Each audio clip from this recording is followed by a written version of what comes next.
දවස් 3ක් තිස්සේ මලමිනි 6ක් එක්ක ජීවත් වෙච්ච පුද්ගලයෙක් ගැන ඔයගොල්ලෝ අහලා තියෙනවද? මේ සිද්ධිය සිද්ධ වෙන්නේ ජර්මනියේ බැවේරියන් කියන ගමේ එක්තරා කොෆි පවුලක් තිබුණා. මේගොල්ලන්ගේ ගෙදර සම්පූර්ණයෙන්ම හිම වලින් සහ ඝන වනාන්තරයකින් වට වෙලා තිබුණේ. මේ ගෙදර ජීවත් වුණා පුද්ගලයෝ 6 දෙනෙක්. ඇන්ඩ්‍රියාස් සහ කැසිලි. ඒ දෙන්නගේ දුව වික්ටෝරියා.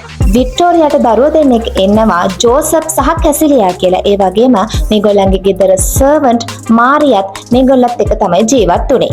1922 අප්‍රේල් මාසේ 4 වෙනිදා ඇන්ඩ්‍රියාස්ගේ ගෙදරට අසල්වැස කීප දෙනෙක් යනවා. මොකද ඇන්ඩ්‍රියාස් සහ පවුලේ කට්ටිය කලින් දවසේ චර්ච් එකට ඇවිල්ලා නැහැ. ඒ වගේම තමයි කැසිලියා දවස් කීපයක් තිස්සේ ඉස්කෝලේ ගිහිල්ලා නැහැ. මේ ගැන හොයන්න හිතාගෙන ඇන්ඩ්‍රියාස්ගේ ගෙදරට ගියපු අසල්වැසියෝ ටික එක පාරටම බය වෙනවා. මොකද ඒගොල්ලන්ට දකින්නට හම්බ වෙන්නේ ඇඳක් උඩ තියෙන ජෝසප්ගේ සහ මාරියාගේ නරක් වෙච්ච බොඩිස් දෙක.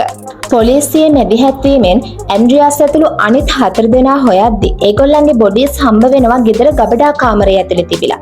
පොලිසිය කියන විදිහට මේගොල්ලන්ව මරලා තියෙන්නේ මොට මුල්ලුවක් වගේ ආයුධයකින් පහර දීලා.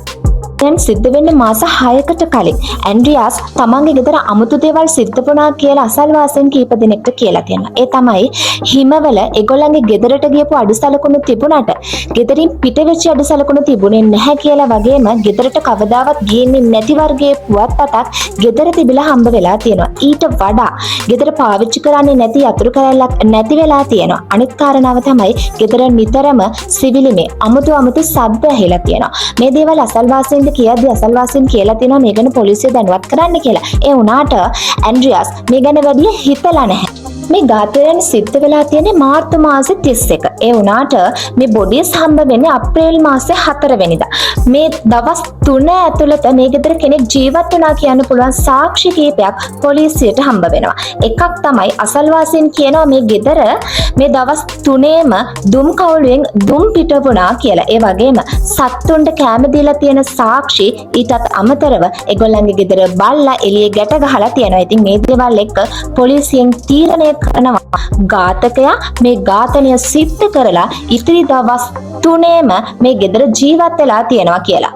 පොලිසිය කියන විදිහට මේ ගෙදරට කිසිම කෙනෙක් බලෙන් ඇතුළු වෙලා නැහැ. ඒ වගේම ගෙදර කිසිම දෙයක් හොරකම් කරලත් නැහැ. ඒ නිසා මේක තනිකරම කාගේ හරි පෞද්ගලික තරහක් නිසා කරපු දෙයක් කියලා තමයි පොලිසිය කියන්නේ. කොහොම වුණත් මේ වෙනකම්ම මේ ඝාතනය කරේ කවුද කියලා කියන්න පුළුවන් සාක්ෂියක් හම්බ වෙලා නැහැ.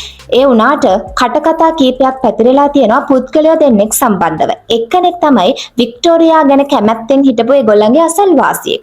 මේ පුද්ගලයා යාගේ මරණ මංචකයේදී කියලා තියෙනවා ජෝසප් එයාගේ සහ වික්ටෝරියාගේ දරුවෙක් කියලා. කොහොම වුණත් මිනිස්සු කියන්නේ මේ පුද්ගලයාට වික්ටෝරියාව ලබා ගන්න බැරි වෙච්ච නිසා ඒ තරහට වික්ටෝරියා ඇතුළු පවුලේ සියලු දෙනාම මරලා දාන්න ඇති කියලා. අනිත් කෙනා තමයි වික්ටෝරියාගේ හස්බන්ඩ්. වික්ටෝරියාගේ හස්බන්ඩ් පළවෙනි ලෝක යුද්ධයේදී අතුරුදහන් වුණා කියලා කිව්වට එයා එහෙම අතුරුදහන් වෙලා නැහැ. එයා ආපහු ඇවිල්ලා මේගොල්ලන්ගෙන් පරිගන්න හිතාගෙන මේගොල්ලන්ව මරලා දාන්න ඇති කියලා කට්ටිය කියනවා. කොහොම වුණත් මේ ගැන කවුද මැරුවේ කියලා කියන්න පුළුවන් කිසිම සාක්ෂියක් තව වෙනතුරු හොයාගන්න හම්බ වෙලා නැහැ. ඒ වුණාට හැමෝම පොදුවේ පිළිගන්න එකම එක කතන්දරයක් තියෙනවා. ඒ තමයි මේ ඝාතනයන් සිද්ධ වෙන්න මාස 6කට කලින් ඉඳන් මේ ඝාතකයා මේ ගෙදර අයත් එක්කම මේ ගෙදර ජීවත් වෙලා තියෙනවා කියන එක. ඉතින් මේ වගේ true crime stories දැනගන්න ඕගොල්ලෝ කැමති නම් මම follow කරලා තියාගන්න. මේ වීඩියෝ එකට කැමති නම් like එකක් comment එකක් දාන්න. ඒ වගේම තවත් කෙනෙක්ට මේ වීඩියෝ එක බලන්න share කරන්න.